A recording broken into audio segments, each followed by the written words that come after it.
Olá a todos! Hoje vamos falar um pouco sobre a era moderna dos Jogos Olímpicos, mas são apenas até 2016.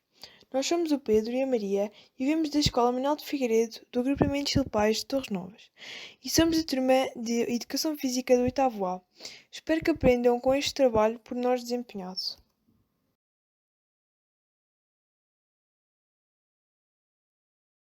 Bem, como muitos sabem, os Jogos Olímpicos são os jogos internacionais mais importantes e aqueles que também reúnem mais pessoas vindas de todos os cantos do mundo. Os primeiros Jogos Olímpicos tiveram a presença de 14 países com 9 modalidades e duração de 10 dias de prova. Entretanto, houve uma grande expansão e os Jogos contaram com a presença de 206 países, 39 modalidades e a duração de 17 dias. Esta grande transformação deu-se, apesar de, nos primórdios, o principal objetivo dos Jogos Olímpicos não ser a competição, mas sim outros objetivos que irei referir mais à frente. Houve uma pessoa muito importante no reaparecimento dos Jogos Olímpicos, e essa pessoa foi Pierre de Coubertin, um barão francês que tinha como sonho o reaparecimento destes jogos e trabalhou e lutou muito por isso, tendo finalmente, em 1896, realizado o seu sonho. Pierre de Coubertin foi o principal impulsionador dos primeiros Jogos Olímpicos e foi também o mentor do Comitê Olímpico Internacional. Por respeito aos originais, os Jogos Olímpicos realizaram-se na capital grega, embora a ideia quase tenha sido desconsiderada devido às dificuldades económicas que o país estava a atravessar. Como disse anteriormente, passo a enunciar os objetivos do reaparecimento dos Jogos. A educação física, passar e assumir um papel mais importante para uma formação integral e que essa competição unisse os povos em torno do desporto, acabando com as guerras. Ainda se ponderou esperar até 1900 para realizar, na capital francesa, a primeira edição da competição, aproveitando o facto de se realizar a Exposição Mundial na Cidade de Luz. Mas o receio de que o entusiasmo com que a ideia foi acolhida pelos países morreceu até à data pensada, levou a que fosse, e proposto, à Grécia a organização da primeira edição, realizando-se assim o reaparecimento dos Jogos em 1896. Houve vários representantes de diversas nacionalidades que foram destacados para organizar os Jogos Olímpicos com a ajuda do que já referido mentor do Comitê Olímpico, Pierre de Coubertin. Eles fizeram um ótimo trabalho com a organização dos Jogos Olímpicos, como se vê na imagem.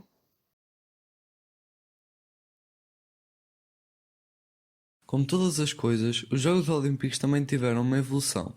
A sua ideia inicial era a celebração de uma competição de caráter internacional com realização quadrienal, cujos participantes estariam vinculados a representações nacionais.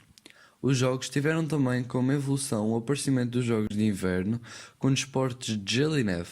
De seguida, os Jogos Paralímpicos, para pessoas com deficiência física e visual, e os Jogos Olímpicos da Juventude, para os atletas adolescentes. Outros ajustes também foram necessários. O COI, Comitê Olímpico Internacional, teve de acomodar os Jogos para as diferentes variáveis económicas, políticas e realidades tecnológicas do século XX. E por isso, os Jogos Olímpicos afastaram-se do amadorismo puro, como imaginado por Coubertin, para permitir a participação de atletas profissionais. Por outro lado, a crescente importância dos meios de comunicação gerou a questão dos patrocínios corporativos e a comercialização dos jogos. O movimento olímpico é atualmente composto por federações desportivas internacionais, comitês olímpicos nacionais e comissões organizadoras de cada especificidade dos Jogos Olímpicos. Como órgão de decisão, o COI é responsável por escolher a cidade anfitriã para cada edição. A cidade anfitriã é responsável pela organização e financiamento da celebração dos Jogos coerentes com a Carta Olímpica. Os jogos têm crescido em escala a ponto de quase todas as nações serem representadas. Tal crescimento tem crescido em inúmeros desafios, incluindo boicotes, doping, corrupção de agentes políticos e terrorismo. A cada 2 anos, os Jogos Olímpicos e a sua exposição aos mídia proporciona a atletas conhecidos a chance de alcançar fama nacional e, em casos muito especiais, a fama internacional. Os Jogos também constituem uma oportunidade importante para a cidade e o país onde se realizam promoverem e mostrarem-se ao mundo. O Olimpismo combina de forma equilibrada as qualidades do corpo, da vontade e do espírito, aliando o desporto à cultura e à educação. Ele cria um estilo de vida baseado no prazer do esforço e respeito pelos princípios éticos fundamentais universais. O objetivo do Olimpismo é o de colocar o desporto ao serviço do desenvolvimento harmonioso do homem, em prol de promover uma sociedade pacífica e preocupada com a preservação da dignidade humana.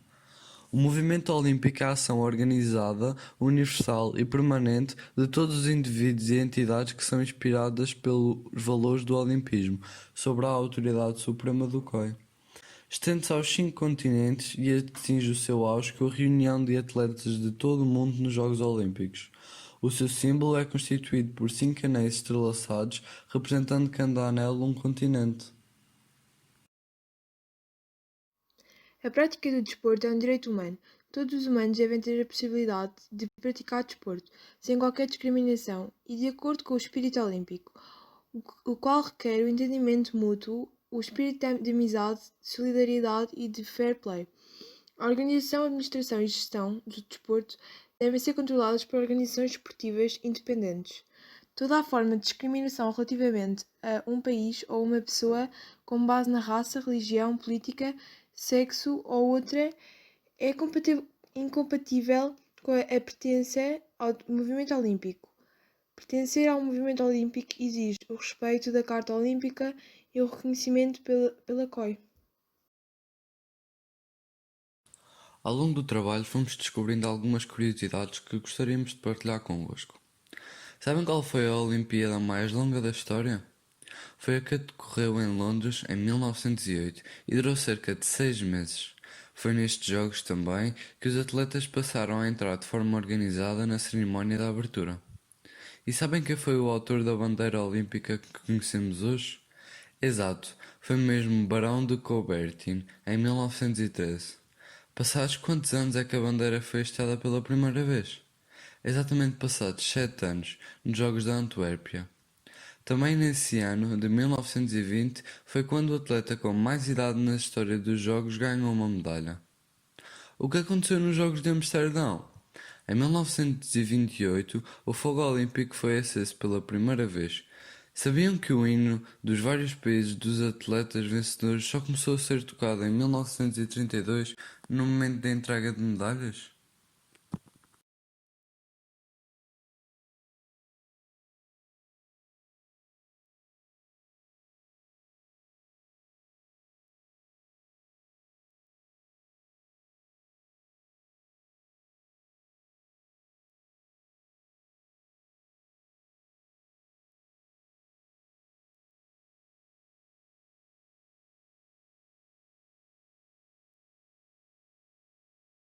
Aqui podemos ver mais algumas curiosidades sobre acontecimentos importantes para a história dos Jogos Olímpicos, como já tinha referido anteriormente.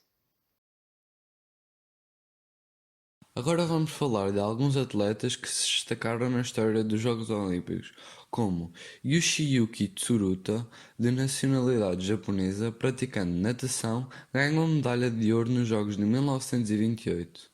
O Karoli Takats, de nacionalidade húngara, praticando tiro, ganhou ouro nos Jogos de 1948 em tiro rápido 25 metros.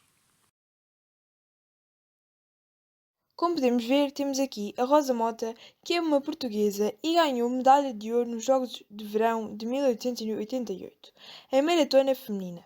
De seguida, vemos James Connolly, é um americano e ganhou medalha de ouro em 1896. Tornou-se o primeiro campeão olímpico da história moderna.